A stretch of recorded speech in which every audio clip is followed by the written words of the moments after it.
atau mungkin ada di lapangan. Jadi kompetensi itu satu keahlian khusus ya yang dipunyai oleh seseorang ya, dan di lapangan atau di industri itu diperlukan ya.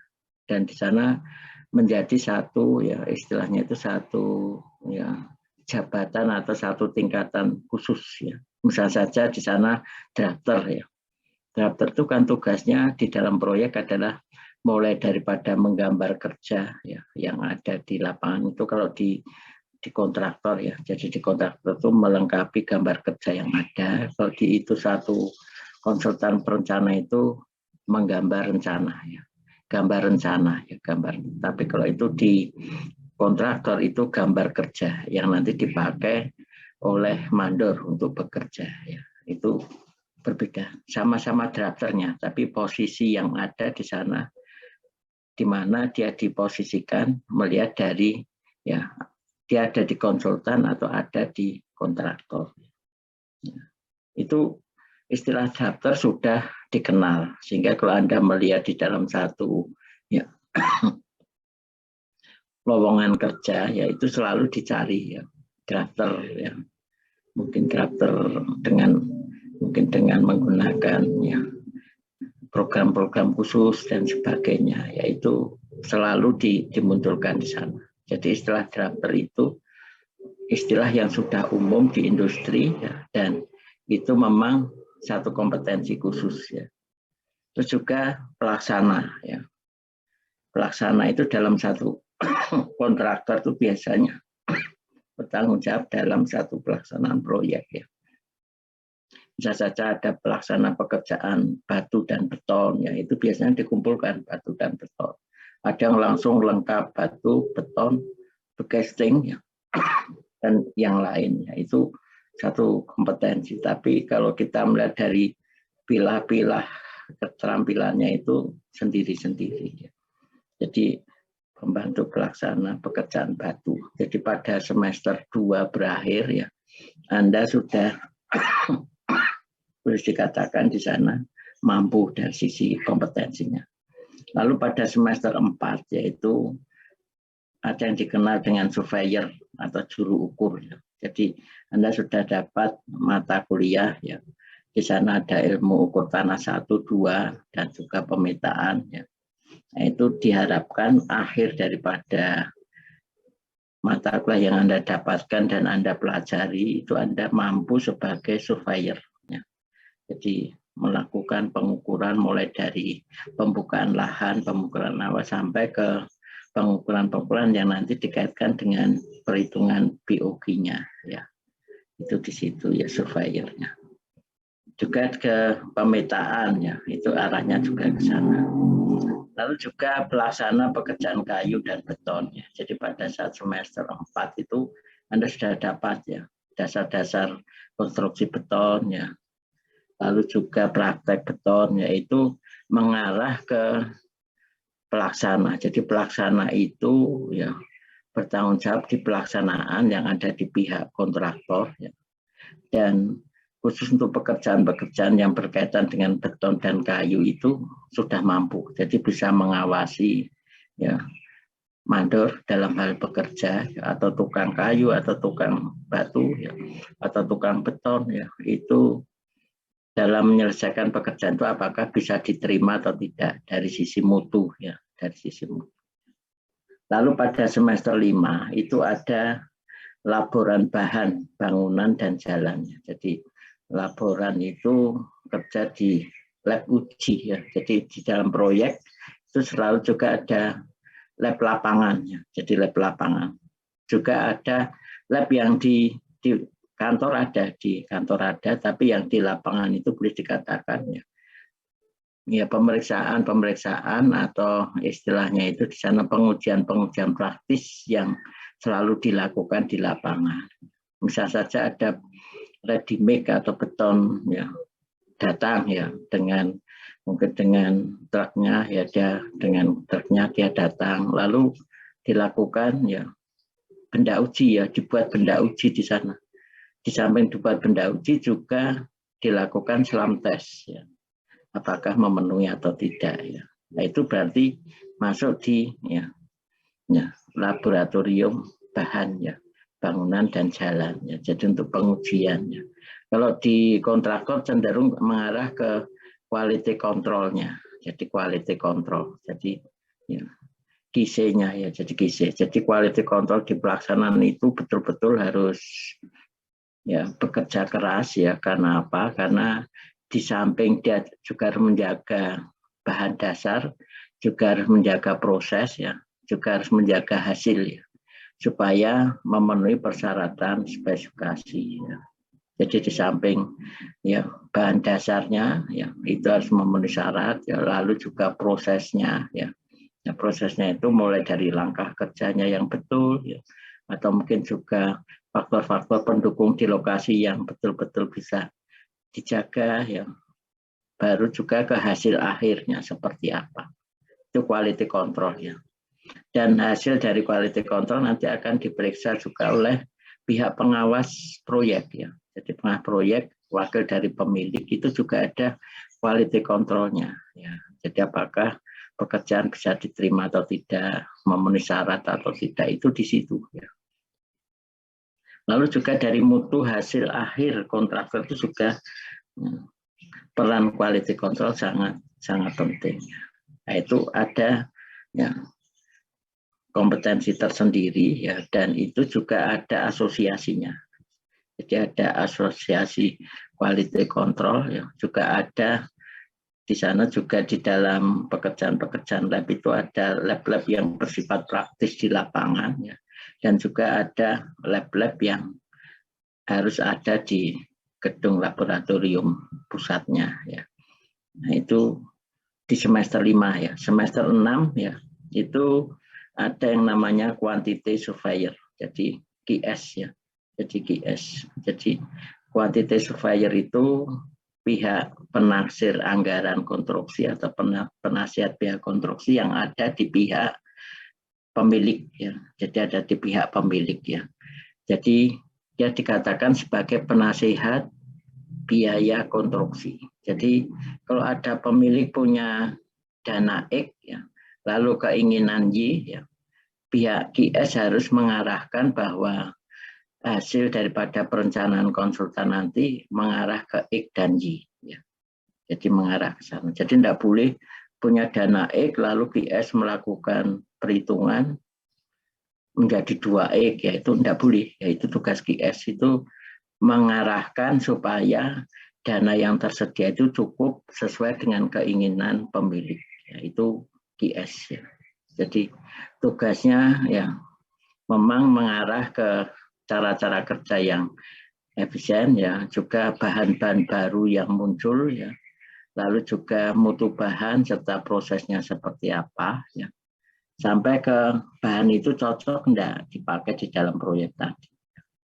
Itu QS namanya. Tapi di masyarakat sering menyebutkan dengan estimator. Itu tidak masalah, yang penting tugas tanggung jawabnya itu jelas ya.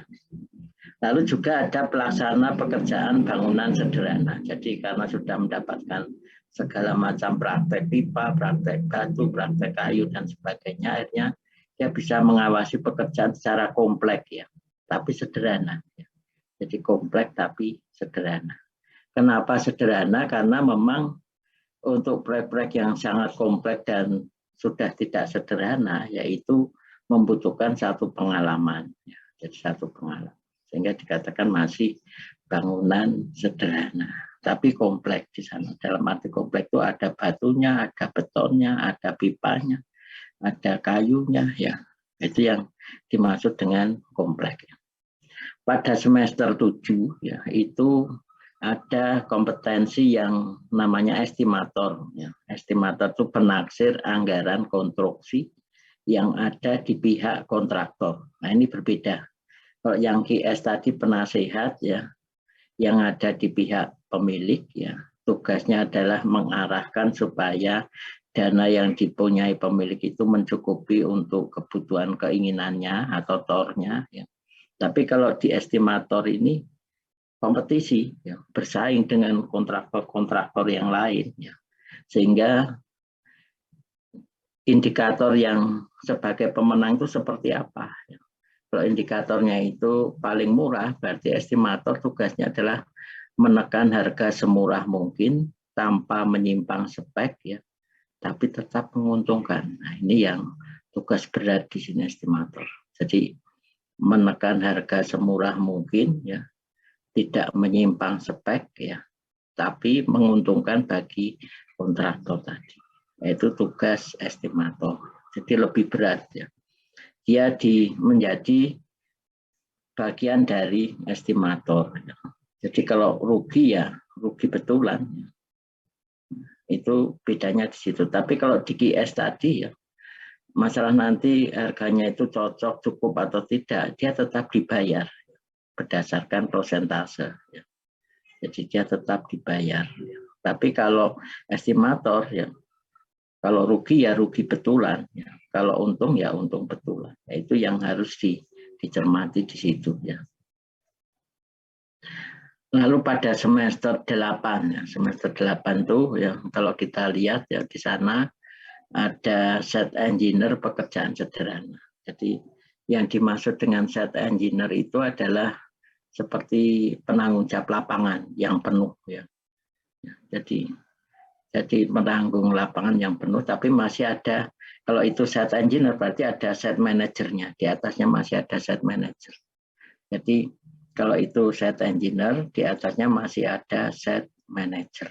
Jadi kalau manajer itu bertanggung jawab semua atau keseluruhan proyek, ya, kalau set engineer itu sebagian proyek ya. Dia tanggung jawabnya ke set manager.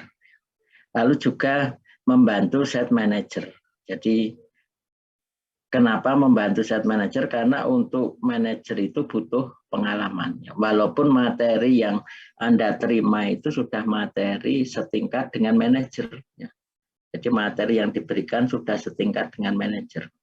Tapi dimanapun setiap perusahaan atau badan usaha, kalau mengangkat karyawan baru, ya dia tidak akan mencari set manager yang masih ya, baru lulus, ya pasti punya pengalaman sekian tahun. Ya. Itu yang menjadi kendala di lapangan, sehingga perlunya pengalaman itu sangat penting. Ya. Jadi perlunya pengalaman itu sangat penting. Itu manajer. Ya.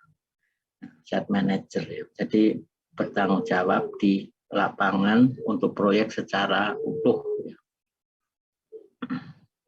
Juga ada anggota pengawas lapangan. Jadi kalau Anda kerja biasanya di Pemda ya, itu biasanya ditempatkan kalau enggak di PU Cipta Karya, Bina Marga atau mungkin Dinas Pengairan. Itu posisi yang sering dipakai di lapangan itu sebagai pengawas ya. Jadi sebagai pengawas lapangan.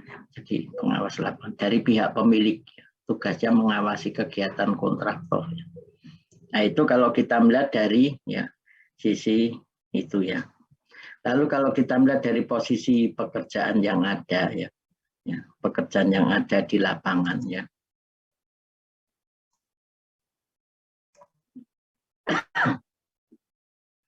Untuk D4 yang di kontraktor ya, itu tadi ada set manager atau koordinator pelaksana yang bertanggung jawab proyek di lapangan ya. Lalu juga ada pelaksana di bawahnya ya. Jadi kebutuhan apa itu pelaksana, apa itu set manager, lalu berapa jumlahnya itu melihat dari besar kecilnya proyek ya. Jadi dari besar kecilnya proyek. Lalu juga ada estimator ya, sebagai tim estimator yang bertugas menaksir dan menghitung biaya proyek ya, guna bahan penawarannya. Ya, jadi di sana dalam melakukan perhitungan harus kompetisi ya. Ya, harus kompetisi. Lalu drafternya sendiri. Lalu pada konsultan perencana ya.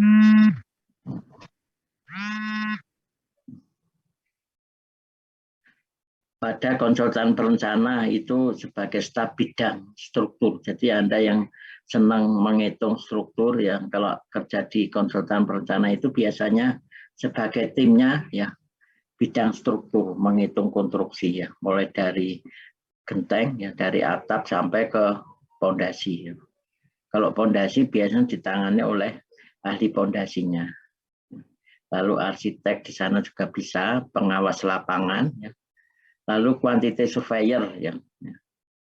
Itu juga posisi yang ada di konsultan ya. Lalu drafter perencanaan ya. Di pihak yang berwenang tadi ada staf teknik logistik ya. Lalu ada pengawas lapangan. Di posisi pada perbankan itu ada bagian rumah tangga dan ada penaksir agunan ya. Nah, ini yang sering muncul. Jadi kalau kita melihat di ya,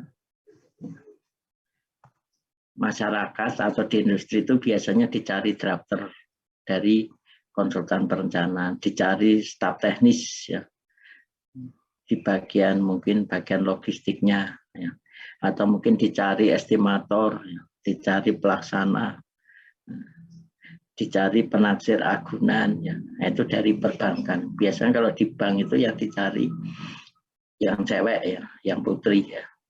Kalau yang cowok biasanya ditempatkan di bagian logistik ya. Lalu supplier material bangunan, itu lahan kerja ya. Di luar itu banyak, tapi sudah keluar dari kompetisi atau kompetensi ya, keluar dari kompetensi ya, yang sudah dirancang ya. Lalu juga kompetensi lulusan seperti itu ya. Lalu dari jadwal ya, dari jadwal Anda ini di blok ke depan ya 10 minggu ya. Jadi 10 minggu. Kalau untuk tingkat 3 enggak ada ya tingkat 3. Kalau yang tingkat 4 10 minggu ke depan. Kalau tingkat 3 ya itu mungkin sampai dengan minggu ke-17 ya. Ya, tingkat 3 sampai minggu ke-17. Nah.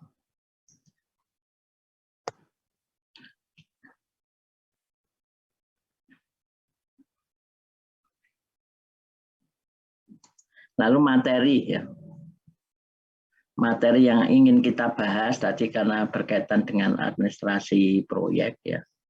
Jadi ini pertemuan perdana itu pengenalan materi dulu ya, baru nanti minggu depan kita mulai menginjak ke isi materinya.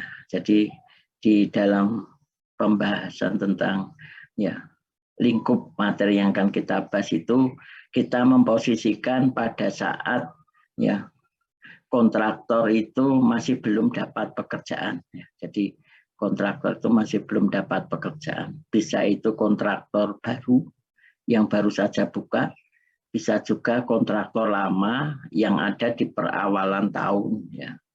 Itu harus hati-hati di sana. Jadi yang harus kita cermati adalah bahwa untuk 1 tahun ke depan yaitu kebutuhan-kebutuhan rutin yang harus dia keluarkan itu tersedia atau tidak ya.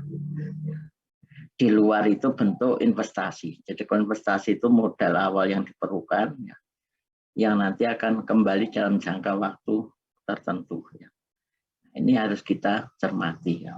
Sehingga bagaimana untuk mendapatkan proyek yang optimum dalam 1 tahun anggaran ke depan bagi badan usaha. Jadi kita harus melihat dari sisi ya dalam 1 tahun ke depan kita dapat proyek berapa.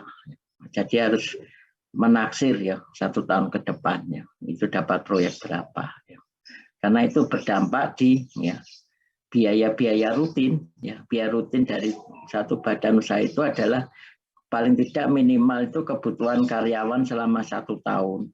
Jadi kebutuhan karyawan selama 1 tahun ke depannya. Lalu kebutuhan akomodasi selama 1 tahun, mungkin kantornya itu sewa atau mungkin juga milik sendiri ya. Kalau milik sendiri berarti investasi kantor itu harus kita perhitungkan ya. Lalu peralatan yang kita punyai yaitu apakah peralatan sewa atau peralatan sendiri ya. Kalau peralatan sendiri berarti bentuk investasi alat ya.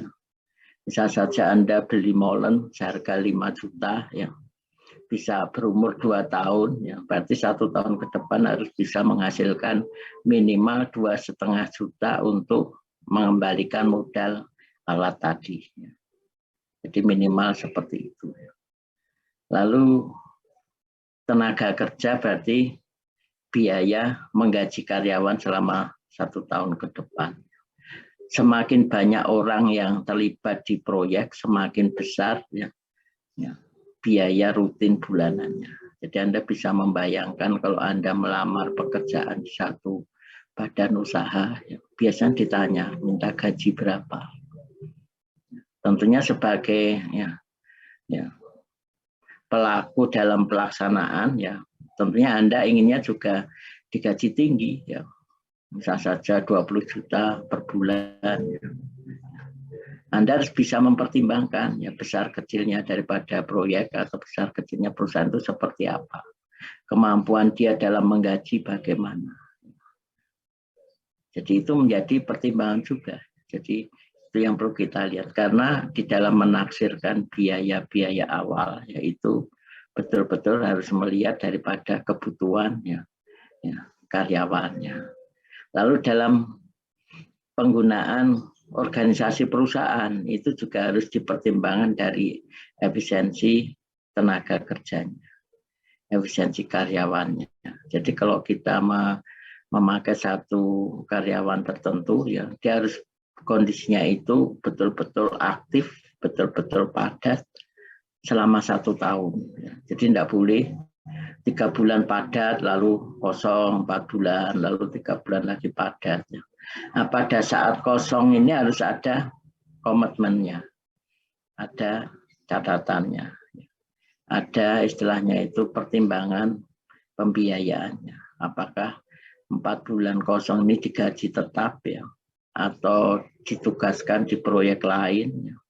Nah, itu harus dirancang betul ya, sehingga setiap karyawan punya satu kegiatan yang padat dari awal sampai akhirnya. Nah, itu di situ itu yang harus kita cermati. Kadang-kadang di awal kita melakukan atau membentuk struktur organisasi itu ideal. Oh, bagian gudang ya cukup gudang saja. Oh, bagian alat cukup alat saja. Sedangkan alat yang ada yang harus kita kelola itu ya, hanya sedikit. Nah, itu harus kita cari kegiatan-kegiatan tambahan. Ya. Jadi tidak hanya alat, tapi juga dirangkap dengan pekerjaan-pekerjaan lain yang dalam 1 tahun itu bisa padat. Ya. Itu yang harus kita cermati. Jadi mungkin dia merangkap alat plus apa. Ya. Nah, dalam satu penentuan organisasi kadang-kadang itu diabaikan. Ya. Jadi intinya kalau kita menugaskan seseorang ya itu harus betul-betul ya sesuai dengan kemampuannya. Tapi kemampuan yang dia punya itu hanya dibutuhkan selama 2 bulan. Nah, berarti mau tidak dikontrak 2 bulan. Nah, seperti itu kan tidak mungkin. Sehingga harus tetap karyawan tetap 1 tahun, tapi yang 2 bulan sesuai bidangnya. Yang 10 bulan ya merangkap yang lainnya, yang sekiranya dia juga bisa. Itu yang harus kita cermati. Atau yang memang diperlukan di perusahaan tadi. Jadi lalu dari situlah kita bisa menaksirkan berapa proyek yang akan kita dapatkan 1 tahun ke depan. Yaitu melihat dari pengalaman tahun sebelumnya. Kalau itu proyek yang atau perusahaan yang sudah lama. Ya. Oh, tahun kemarin dapat 3, ya. Lalu dalam tahun depan, karena kita tidak ada tambahan sumber daya, tambahan alat, ya, lalu kebijakan juga masih sama, ya. Oh, berarti kurang lebih ya masih 3. Ya. Tapi kalau ada, kita ada investasi alat baru, ya, berarti kita harus mencoba. Ya. Jangan hanya 3, harus ada tambahan juga. Oh, ada tambahan sumber daya baru untuk tenaga kerjanya atau untuk karyawannya. Berarti kita berusaha mendapatkan lebih dari 3. Ya. Lalu ada kebijakan baru, ternyata untuk tahun depan itu prioritas ke bangunan infrastrukturnya cukup tinggi, ya, sehingga banyak proyek. Ya. Nah, itu bisa kita tambahkan. Ya. Jadi bisa menaksir 1 tahun ke depan itu dapat berapa berdasarkan kemampuan tahun sebelumnya. Bagaimana kalau itu kontraktor baru? Ya. Nah, kontraktor baru harus lebih hati-hati lagi. Ya. Jadi dia harus bisa kerjasama dengan kontraktor-kontraktor yang sudah jalan. Ya. Ya. Mungkin pada saat awal ya mungkin harus bisa menerima sub pekerjaan. Tetap mengikuti proyek ya, tapi jangkauannya bukan sebagai pemenang tapi mendapatkan sub pekerjaan. Untuk apa? Untuk menambah pengalaman. Syukur-syukur bisa dapat pekerjaan baru. Tapi itu bukan target yang utama. Karena memang di dalam satu proses lelang itu biasanya ada satu persyaratan punya pengalaman sekian tahun untuk proyek yang sejenis. Itu harus kita cermati. Itu untuk kontraktor yang baru. Dan juga diperhitungkan tenaga atau karyawannya. Atau orang yang terlibat di perusahaan tadi. Semakin banyak orang yang terlibat, semakin besar beban perusahaan itu. Yang kedua, strategi yang harus dipakai jika sudah dalam kompetisi penawaran. Jadi kalau tadi sebelum ada peluang kerja, berarti harus bisa menjaga kebutuhan akomodasi karyawan 1 tahun ke depan. Itu sebelum kompetisi. Lalu pada saat ada kompetisi, itu bagaimana? Jadi pada saat kompetisi, kita harus melihat indikator pemenangnya. Oh, selama ini pemenangnya itu selalu yang paling murah, lalu tidak menyimpang spek, lalu juga jarang terjadi satu kecelakaan kerja. Nah, itu menjadi pertimbangan tersendiri. Sehingga di dalam kita melakukan perhitungan penawaran, yaitu selalu mencari biaya paling murah, tidak menyimpang spek. Yang kedua, tetap menguntungkan. Yang ketiga, tetap tidak terjadi satu kecelakaan, berarti aman. Jadi aman dari sisi mutu, dari sisi waktu, dari sisi biaya, dan juga dari sisi kecelakaan kerja. Itu harus kita cermati. Strateginya seperti apa? Itu yang harus kita pikirkan. Jadi strategi untuk menekan harga paling murah, itu berarti kita harus bisa mengelola sumber daya, mulai dari sumber awal sampai tertempel jadi pekerjaan. Jadi sumber awal itu berarti supplier. Kita harus cari supplier yang bisa menyediakan harga bahan paling murah dari yang lain. Lalu mutunya masih masuk, bisa diterima. Kalau mengirim ke lokasi tidak terlambat. Nah, itu harus kita cari. Syukur-syukur bayarnya agak mundur. Nah, itu dari sisi mencari supplier. Itu cari supplier yang harganya murah, mutunya masih bisa diterima. Jadi masih bisa diterima. Itu masih masuk toleransi. Jadi masih masuk toleransi. Bisa saja kayu kelas A dengan toleransi, misalnya saja jumlah mata kayunya dalam 1 meter persegi atau dalam 1 lembar atau dalam 1 lonjor itu ada sekian, plus minus antara sekian sampai sekian. Kita ambil yang paling mendekati banyak, tapi masih masuk toleransi.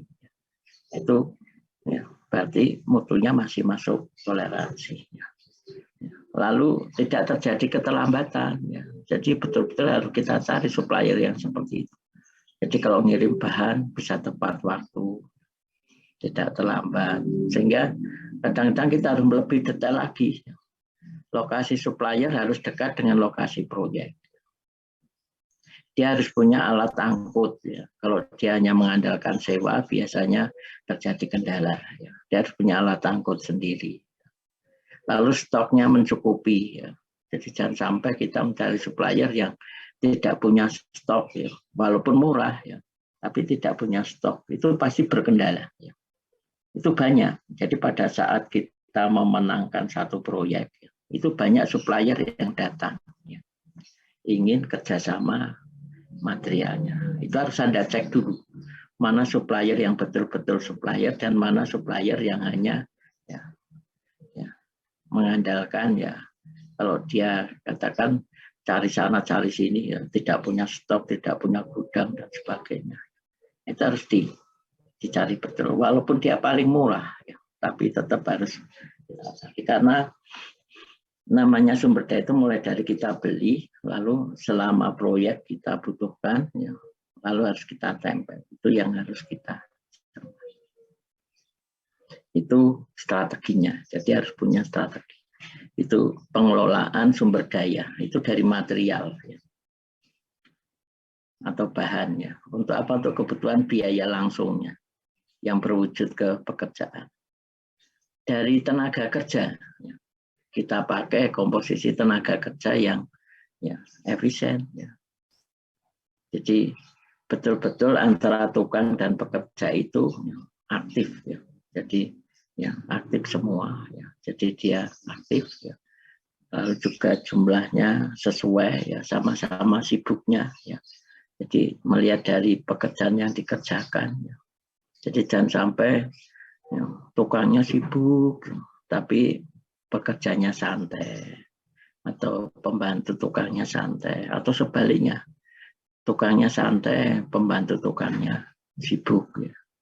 Ya, contoh sederhana saja, kalau Anda pekerjaan pasangan batu kali dengan batu bata, ya. Kalau batu kali itu kebutuhan spesinya itu lebih cepat, lebih banyak, ya. Sehingga bagian dari yang menyiapkan spesi itu betul-betul kewalahan. Karena begitu sampai di tukang, dia hanya ditumpahkan ya dari embernya ke batu kali yang sudah ditata. Ya. Tapi kalau batu bata, ya, sebelahnya ada bak spesinya. Kadang-kadang kita ngambil spesi baru, di situ masih ada spesi yang lama. Karena memang tingkat kesulitannya berbeda. Ya. Nah itu yang harus seimbang. Ya. Jadi komposisi tadi. Yang ketiga, ya kaitannya dengan metode kerja, ya, cara kerja yang paling efisien seperti apa? Itu di strategi, ya. Jadi strategi untuk kompetisi. Ya. Jadi melakukan efisiensi sumber daya, baik itu bahan, alat, dan tenaga. Ya. Kalau alat itu ke kesinambungan alat, ya. Ya. Kalau tenaga ke komposisi tenaga dan produktivitas. Ya. Kalau bahan ke efisiensi penggunaan bahan, ya, mulai dari kita beli dari supplier, pengangkutan ke lokasi, masuk ke lokasi dicek kebenarannya, ya, volumenya, kuantitasnya, ditimbun di tempat yang aman dari faktor kerusakan dan kehilangan, digunakan seperlunya, ya, dan dirawat setelah terpasang. Itu pasti akan efisiensi bahannya. Ya. Tenaga kerja komposisinya, lalu juga ya, alat, kesinambungan alat, ya, lalu juga metode kerjanya, cara kerja yang paling efisien itu seperti apa. Di samping cara kerja yang paling efisien juga faktor lingkungan kerja, itu harus kita jaga. Jadi faktor lingkungan kerja itu dikaitkan dengan ya mendukung tidak lingkungan untuk tempat kerja tadi. Kondisinya terlalu rapat, ya otomatis juga saling mengganggu, ya. Jadi saling mengganggu. Jadi kalau kita lihat di lahannya yang sempit dengan lahan yang luas berbeda, itu di strategi, ya. Lalu bagaimana saatnya sudah menang, ya, masih di dalam strategi tadi. Pada saat kompetisi begitu dibuka, ya penawaran, ternyata kita kalah, ya. Ya berusaha mencari sub pekerjaan. Jadi jangan hanya tahu kalah terus pergi begitu saja, tapi harus mencari sub-sub pekerjaan yang bisa diambil. Karena di situ kesempatan yang paling bagus, ya, bisa diterima oleh pemenang. Ya. Kadang-kadang langsung di situ dibebankan ke ya, sub-sub pekerjaan tadi. Jadi jangan negosiasinya setelah keluar dari lokasi. Tapi harus pada saat itu Anda dekati yang menang tadi. Bagaimana kalau pekerjaan ini saya sub, ya. Cara melihatnya bagaimana? Misalnya saja pemenangnya itu pekerjaan sub pekerjaan A, dia menawar 30, ya. Lalu Anda sub pekerjaan A menawar 29, ya. Itu peluang untuk masuk pekerjaan. Jadi secara total rekapan Anda kalah, ya. Tapi secara sub-sub, ya, yang Anda bisa lebih murah itu Anda lakukan pekerjaan. Itu strateginya. Ya. Lalu pada saat setelah menang, ya, apa yang harus dilakukan? Ya, yaitu mengawali proyek secepat mungkin. Ya. dan seefisien mungkin. Di situ nanti Anda harus menyampaikan project planning ya. Karena sebagai pemenang ya, Anda harus meyakinkan ke pemilik ya untuk supaya pemilik itu betul-betul ya istilahnya nyaman ya. Jadi dia merasa aman dari faktor proyek itu bisa tepat waktu, tepat mutu, tepat biaya dan aman. Itu harus disampaikan dengan ya strategi dan metode yang sudah dipersiapkan sedetail mungkin. Juga membahas tentang sistem pembayaran ya, antara pemilik dengan kontraktor, kontraktor dengan subkontraktor, kontraktor dengan supplier ya, dan seterusnya. Itu yang ada di lingkup kontraktor itu kita bahas ya. Jadi sistemnya seperti apa termin ya, apa uang muka, apa berdasarkan waktu ya. Nah itu kita lihat dari sisi ya yang sering dipakai ya, yang sering dipakai saat ini seperti apa. Juga tidak lupa kita bahas tentang pengelolaan risiko ya. Jadi pengelolaan risiko ya. Jadi kalau kita tadi ke strategi menawar proyek itu kan menekan harga semurah mungkin ya tanpa menyimpang spek. Itu kan satu-satunya jalan adalah efisiensi biaya proyek ya. Efisiensi biaya proyek bisa dimulai dari ya biaya-biaya langsung tadi ya. Bahannya seperti apa, alatnya, tenaganya, lalu biaya langsungnya bagaimana.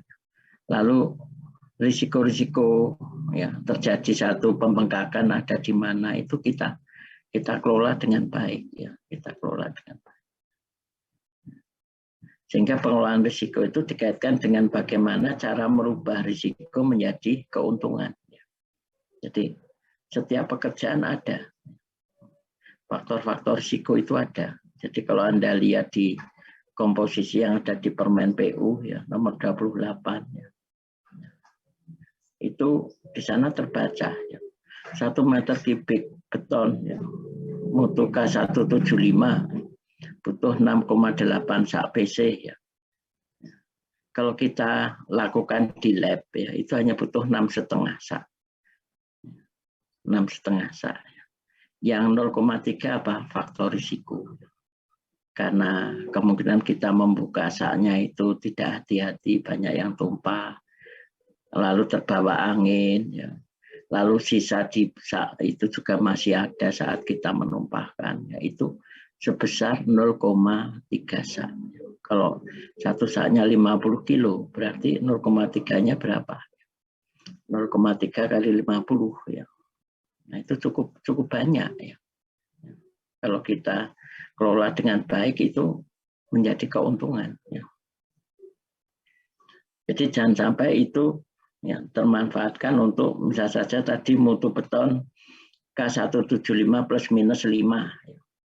Berarti K170 masih bisa diterima. K180 ya juga diterima. Jangan kita membuat K180 ya. Paling tidak ya K175, K174 ya. Tapi juga jangan K170 ya, terlalu berisiko ya. Kemungkinan ditolak itu besar. Nah, itu yang harus hati-hati itu di situ. Lalu dikaitkan dengan etika dan bisnis serta aspek hukumnya itu seperti apa.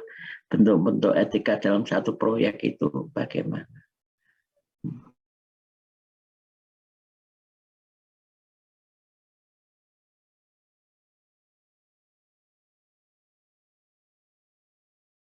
Diterapkan dalam satu proyek. Itu juga bisa kita lihat dari sisi tujuannya. Jadi dikelompokkan ke pengelolaan kontrak ya. Itu ada 3 tahap sebelum ikut lelang ya. Sebelum ikut lelang, saat kompetisi, setelah memenangkan. Nah, ini kondisi kritis ya, kritis suatu kontraktor itu ada di situ di pengelolaan kontrak. Jadi ada 3 tahap. Sebelum lelang berarti untuk menjaga kelangsungan hidupnya bagaimana.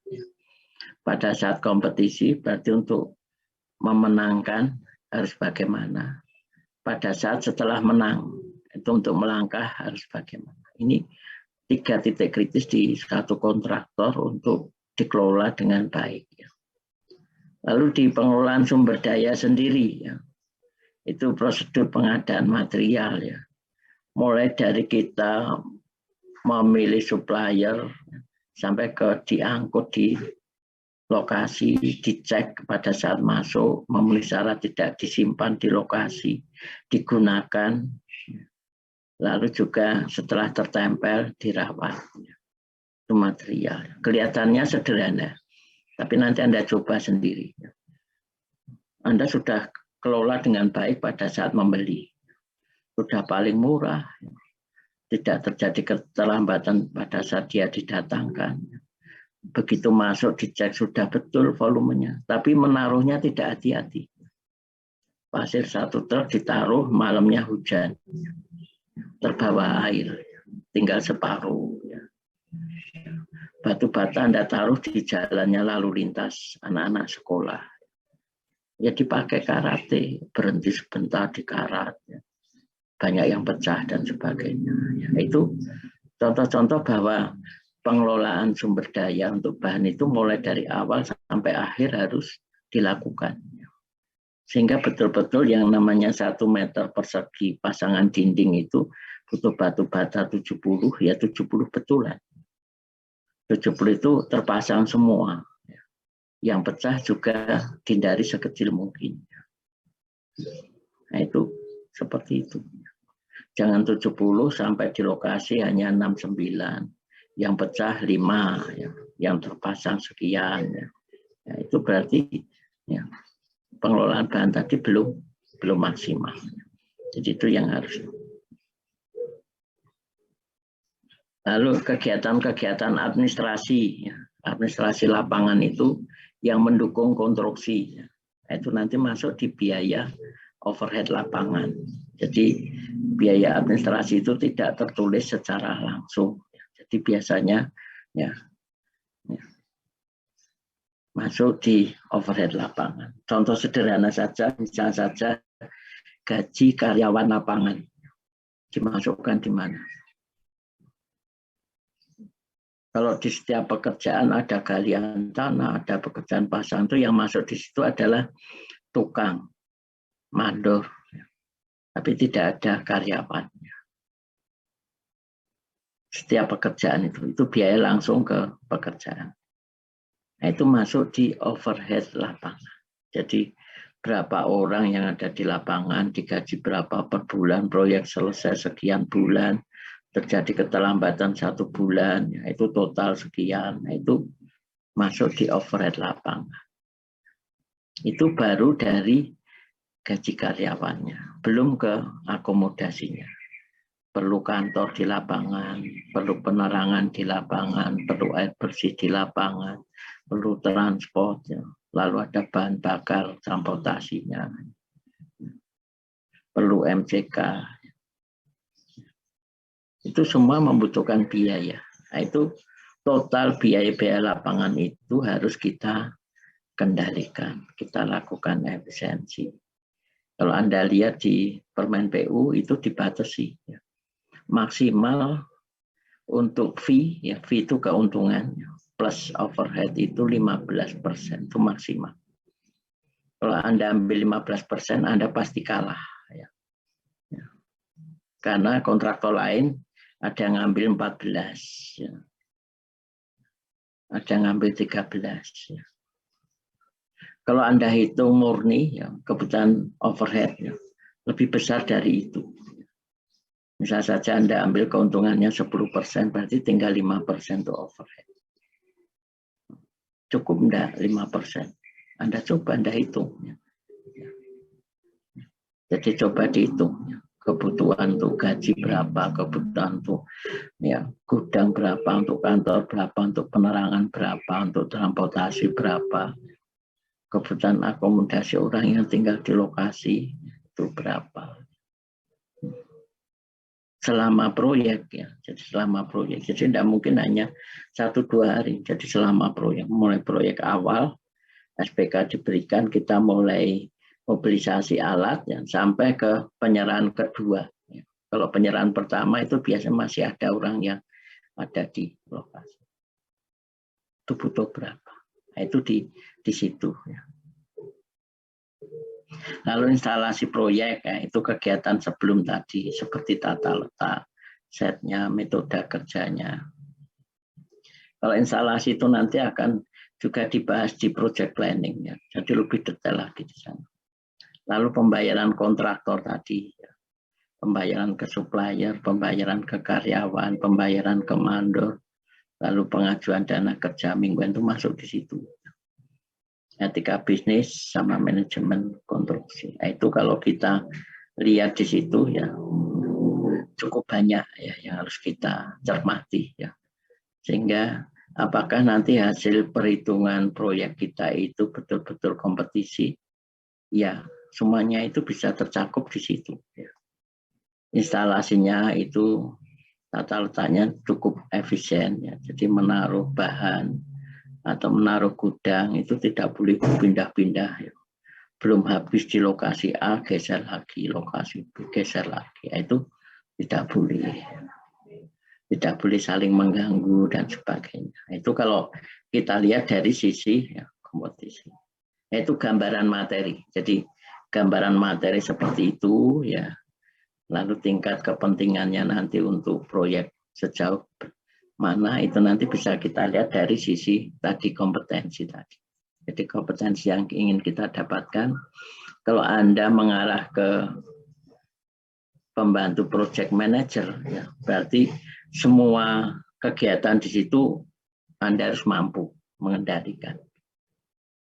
Tapi kalau Anda hanya fokus di misal saja di bagian estimator, ya, berarti yang estimator itu kan kompetisi. Ya. Berarti yang masuk di sana adalah ke kegiatan-kegiatan pada saat berkompetisi itu seperti apa. Efisiensi, ya. Lalu biaya overhead itu sejauh berapa. Itu di situ dikendalikan. Kalau Anda mengarah ke misal saja ke pelaksana, berarti tidak di semua skop. Jadi di pekerjaan-pekerjaan tertentu saja. Itu tinggal memilih kemana. Tapi paling tidak ya kemampuan sebagai manajer itu bisa Anda lakukan. Bisa Anda dapatkan. Jadi harus mengendalikan tenaga kerjanya. Harus mengendalikan materialnya. Harus mengendalikan peralatannya. Lalu strateginya seperti apa. Metode kerjanya bagaimana, efisiensi yang bisa dilakukan seperti apa, itu harus Anda bisa mengendalikan dengan baik. Ya. Itu gambarannya seperti itu ya. Lalu mungkin mulai minggu depan kita coba untuk ya, membahas satu demi satu. Jadi kita mulai dari pengelolaan kontrak dulu. Jadi kegiatan-kegiatan yang harus kita lakukan pada saat sebelum kita ikut lelang, pada saat kompetisi, ya, pada saat setelah menang, itu seperti apa. Mengarah ke beban rutin, ya, beban rutin. Ya. Jadi Anda bisa bayangkan gaji karyawan, 1 tahun ada 5 orang, ya, digaji berapa, belum dapat proyek, di bulan pertama belum ada, bulan kedua belum ada, bulan ketiga belum ada. Bulan keempat belum ada. Sampai akhir tahun ternyata nggak dapat. Lalu Anda menganggap itu investasi penuh. Nah ini yang harus hati-hati. Ya. Ya. Jadi kalau bisa investasi itu ada yang dilihat dari sisi jangka pendek, jangka panjang. Jadi kalau kita membeli alat, harganya berapa, ya. Lalu alat itu bisa berumur berapa tahun, ya. Kalau kita lakukan perawatan dengan baik, ada perpanjangan berapa tahun. Lalu kita bandingkan dengan kalau kita sewa alat. Kalau sekiranya masih murah sewa alat, ya lebih baik sewa saja. Jadi itu harus kita lihat dari sisi tadi. Itu investasi jangka panjang. Kalau yang jangka pendek, ya seperti tadi 1 tahun ke depan. 1 tahun ke depan, ya, dapat proyek berapa. Kita punya karyawan berapa untuk mencukupi kebutuhan karyawan selama 1 tahun ke depan dari mana? Oh investasi, boleh investasi. Tapi kalau sudah mengarah ke itu, ya kegiatan yang tidak ada istilahnya itu penggantinya, dalam arti pengganti kan tidak ada proyek, pemasukan tidak ada. Tapi kalau alat tadi dipakai untuk mengerjakan proyek, ya. Sehingga nilai daripada sewa kita dapat lebih murah. Ya. Sehingga perhitungan kita bisa lebih murah dari yang lain. Jadi kalau kita punya alat berat itu biasanya dia punya kemudahan dari sisi ya, biaya alat. Ya. Jadi biaya alat bisa lebih murah daripada kalau dia sewa. Kenapa demikian? Karena dia juga mempertimbangkan ada perawatannya. Dengan perawatan yang seharusnya 3 tahun itu sudah umur usia alat, bisa sampai 5 tahun. Nah itu tingkat ya, kelebihan daripada mempunyai peralatan sendiri. Selama ya dia mengikuti atau mendapatkan proyek. Kalau tidak dapat proyek baru ya tidak ada manfaatnya alat tadi. Berarti harus disewakan. Ya. Jadi kalau tidak ada proyek, alat disewakan. Kalau ada proyek, dipakai sendiri. Seperti itu. Kalau tenaga karyawan, tidak ada proyek, ya harus dimanfaatkan tuh kegiatan-kegiatan lain yang menghasilkan. Jadi harus seperti itu. Ada yang kan, kalau itu tenaga ahli dipinjamkan ke kontraktor lain. Kalau itu, ya biasanya kalau di konsultan bisa dipinjamkan. Kalau itu di kontraktor, jarang dipinjam kontraktor lain itu jangan. Tapi kalau konsultan masih memungkinkan karena ada konsultan itu yang tidak lengkap, tidak punya QS, ya. Sehingga dia harus meminjam dari konsultan yang lain. Sehingga selama dipinjam, ya, gaji karyawan tadi menjadi tanggung jawab yang meminjam. Nah, itu meringankan dari sisi. Ya. Jadi kalau di konsultan pinjam meminjam tenaga ahli itu masih mudah, tapi kalau itu di kontraktor jarang terjadi. Ya adanya ada, tapi jarang terjadi. Oh saya pinjam set manajernya, oh saya pinjam estimatornya, itu jarang terjadi. Karena cenderung di kontraktor itu ada yang strategi-strategi sendiri yang diharapkan tidak diketahui oleh pihak lain. Karena dia kompetisi, persaingan. Kontraktor satu dengan yang lain selalu ada persaingan. Berarti tidak ada persaingan itu berarti ya, anak perusahaannya ya, jadi anak perusahaannya satu atap ya, itu tidak ada persaingan. Tapi kalau sudah berbeda atap itu persaingan. Nah, itu yang perlu dicermati ya. Sampai sini ada pertanyaan untuk materi ya.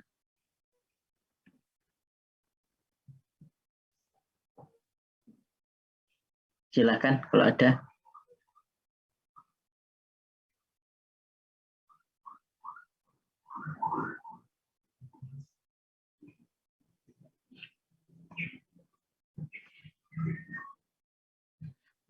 Tiga MRK6 lengkap.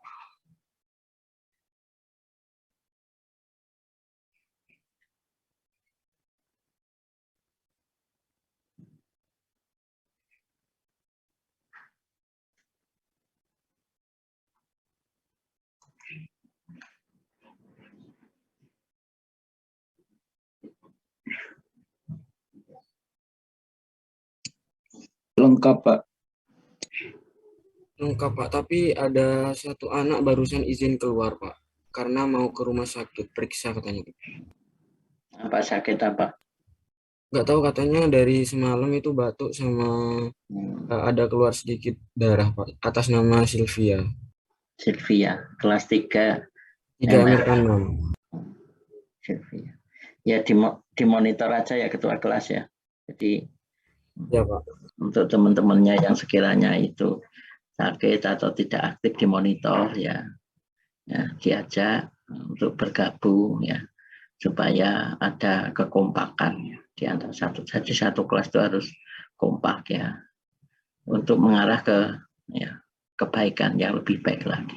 Kalau ada yang sakit juga dimonitor ya. Jadi dibantu sebatas Anda bisa memberikan bantuan. Itu. Jadi satu kelas harus kompak. Ya.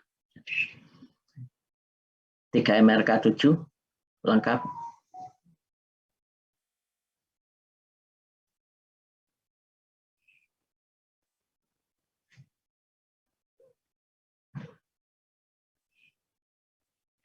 Jadi kalau Anda ke kampus itu ada buku administrasi proyek juga ya.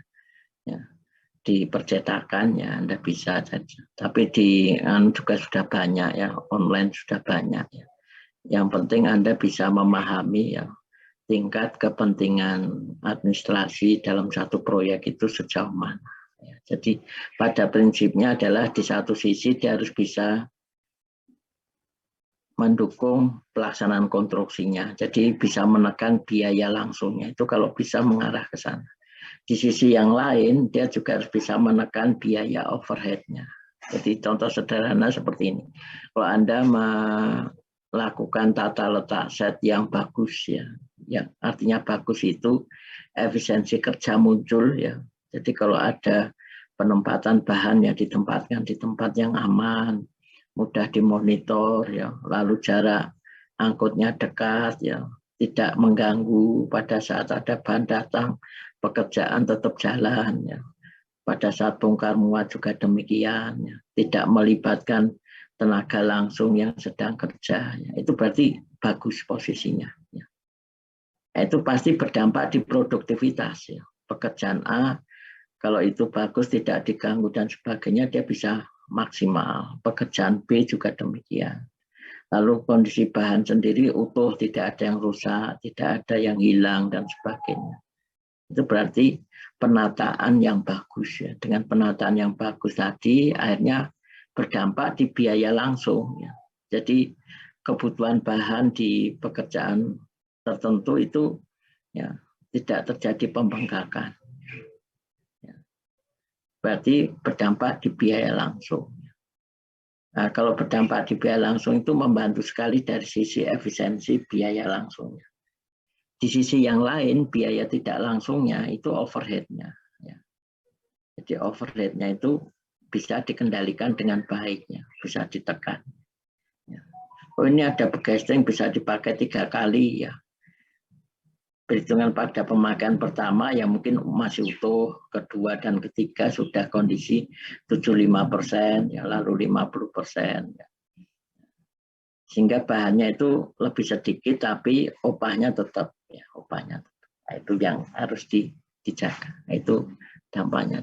Intinya itu yang harus Anda cermati. Tadi 3MRK 7 lengkap.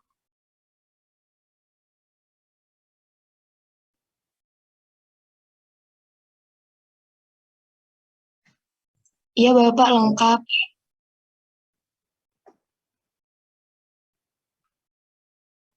Ya saya kira untuk materi awal itu dulu ya. Jadi Anda pahami ya. Tadi sudah saya kirim ke ketua kelas ya. Jadi tolong itu disebarkan di anggotanya ya. Dan kita coba membahas satu demi satu mulai minggu depan. Ya. Jadi literatur silahkan Anda cari banyak sekali di Google juga banyak ya, tinggal ketik aja administrasi proyek ya, Anda tinggal milih di sana. Tapi yang harus Anda jaga betul bahwa Anda nanti jadi manajer proyek ya. Jadi manajer proyek harus bisa mengelola keseluruhan pekerjaan yang ada di proyek ya. Jadi bukan 1-2 tapi banyak pekerjaan. Banyak sumber daya, ada bahan, ada tenaga, ada alat, ada lingkungan, ada metode. Semuanya harus dikendalikan. Pengendalian harus mulai awal sampai akhir. Jadi jangan separuh-separuh, mulai awal sampai akhir. Kalau hanya separuh, yang separuh efisien, yang separuh malah membengkak. Itu yang juga harus. Nah itu saja yang perlu saya sampaikan. Saya kira hari ini saya cukupkan dulu, kita lanjutkan minggu depan ya dan pelajari mudah-mudahan semua dalam kondisi sehat walafiat ya juga selalu dalam lindungan Allah Subhanahu wa taala ya. Kalau ada pertanyaan bisa lewat WA ya nanti kita bahas untuk berikutnya ya. Saya kira cukup masih. Assalamualaikum warahmatullahi wabarakatuh. Waalaikumsalam Waalaikumsalam warahmatullahi wabarakatuh. Masih Pak. Terima kasih Terima kasih, Kak. Pak. Sama. Ya.